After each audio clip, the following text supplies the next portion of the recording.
দলে বসে এই অবমূল্যায়ন আমরা মেনে নিতে পারি না। এই জন্য তার প্রতিবাদে আমরা ওয়াকআউট।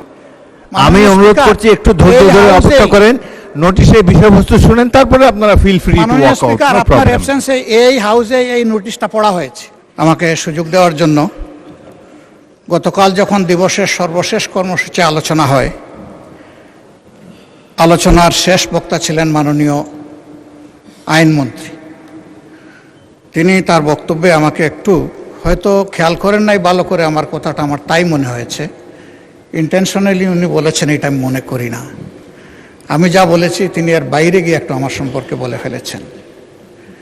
গতকাল যে এজেন্ডাটা আমরা উত্থাপন করেছিলাম, এটা ছিল মূলত গণভোট এবং গণভোটে সংস্কারের যে প্রস্তাব গিয়েছিল, এর আলোকে যে পরিষদটা গঠন হওয়ার কথা, সেই পরিষদের সভা আহ্বান সম্পর্কে এটাই ছিল মূল নোটিশের বিষয়বস্তু।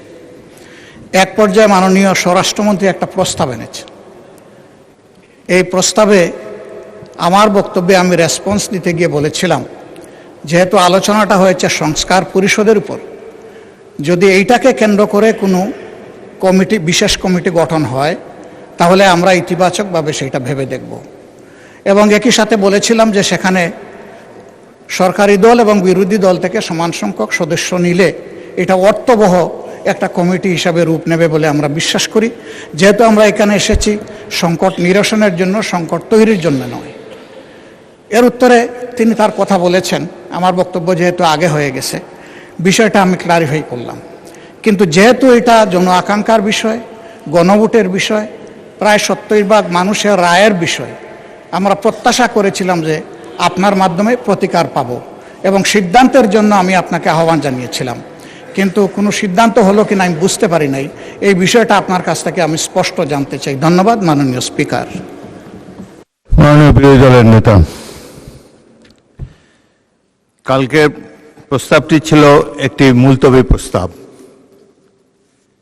এটি আমার অনুপস্থিতিতে গৃহীত হয়েছিল। বাংলাদেশের 53 বছরের সংসদীয় ইতিহাসে মাত্র 3টি মুলতবি প্রস্তাব গৃহীত হয়েছে।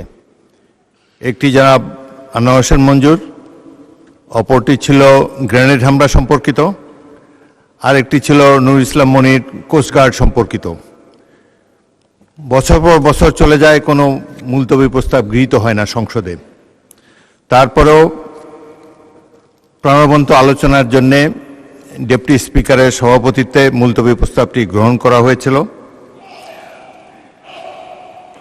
এই আপনি জানেন যে যেই সমস্যার সমাধান আইন প্রণয়নের মাধ্যমেই কেবল করা যায়, সেটি নিয়ে মুলতবি প্রস্তাব হতে পারে না। তারপরেও উদারভাবে বিরোধী দলকে কথা বলার সুযোগ দেবার জন্যে এটি গ্রহণ করা হয়েছে। আরও একটি আমি বলতে চাই, এই সম্পর্কিত আরও একটি নোটিশ, আরও একটি মুলতবি প্রস্তাবের নোটিশ আজকে আমরা বিবেচনা করব। আপনাদের মধ্যে যদি কোনো কথা বলার বাকি থাকে, আমি বলেছিলাম যে বাকি কথা হলে আগামীকাল হবে, আজকেও আপনারা যদি প্রয়োজন হয় সেই নোটিশটি সম্পর্কে যখন আলাপ আলোচনা করব, আপনাদের আরও যদি বক্তব্য থাকে, কথা বলার অবারিত সুযোগ আপনারা পাবেন। এটি একটি জাতীয় সমস্যা, যত গুরুত্বপূর্ণ বিষয় আছে, আমরা আশা করি ট্রেজারি বেঞ্চ এবং বিরোধী দল মিলে খোলাখুলিভাবে কথাবার্তা বলে সংসদে প্রাণবন্ত আলোচনার মাধ্যমে আপনারা সিদ্ধান্ত নেবেন, সেই সুযোগ আপনাদের রয়েছে। এটি মহান হাউস অব দি পিপল, আপনারাই ডিসাইড করবেন রুলস অফ প্রসিডিওর অনুসারে আমরা যাতে পরিচালিত হতে পারি। তো আমি বলেন। প্রতিকার চেয়েছিলাম। এ বিষয়টা কোনো দলের সাথে সম্পর্কিত না।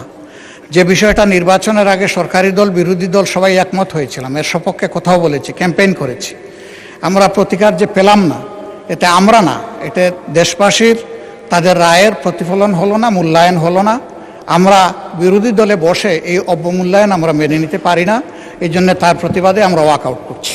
মাননীয় বিরোধী দল নেতা, আপনি আমার বক্তব্য তো সম্পূর্ণ করতে দিলেন না। আমি আপনার পুরো বক্তব্য শুনেছি। আপনার ওয়াকআউট করা আপনাদের অধিকার, কিন্তু আমি বলতে চাই যে আজকে একটু পরে আরেকটি মুলতবি প্রস্তাব বিবেচিত হবে। সেখানে আমার মনে হয় যে আপনি আপনাদের প্রশ্নের উত্তর পেয়ে যাবেন এবং সেখানে মন খুলে আপনারা আরও কথা বলতে পারবেন। সুতরাং আমার অনুরোধ হলো আপনারা ওটা শোনেন, তারপরে যদি ওয়াকআউট করতে পারেন প্লিজ ফিল ফ্রি। তবে প্রস্তাবটির ভাগ্য কি নির্ধারণ হয় সেটি আপনি দেখার জন্য একটু অপেক্ষা করে দেখতে পারেন।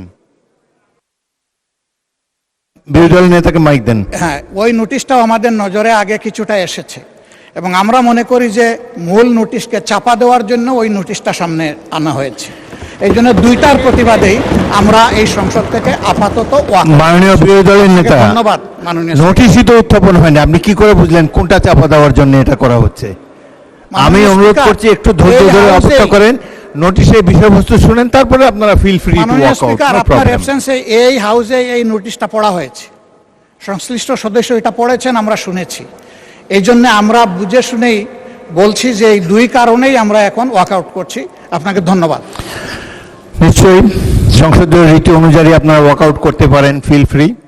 ধন্যবাদ।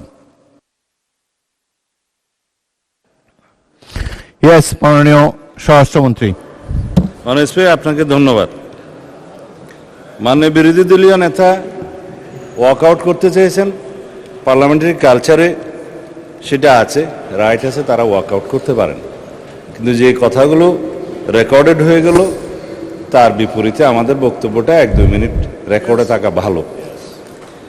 যে মুলতবি প্রস্তাবটা আপনার অনুপস্থিতিতে মাননীয় ডেপুটি স্পিকার প্রিজাইড করেছেন, উনি গ্রহণ করেছিলেন, তখনই আমি আপত্তি উত্থাপন করেছিলাম যেটা 68 বিধিতে হতে পারে, কিন্তু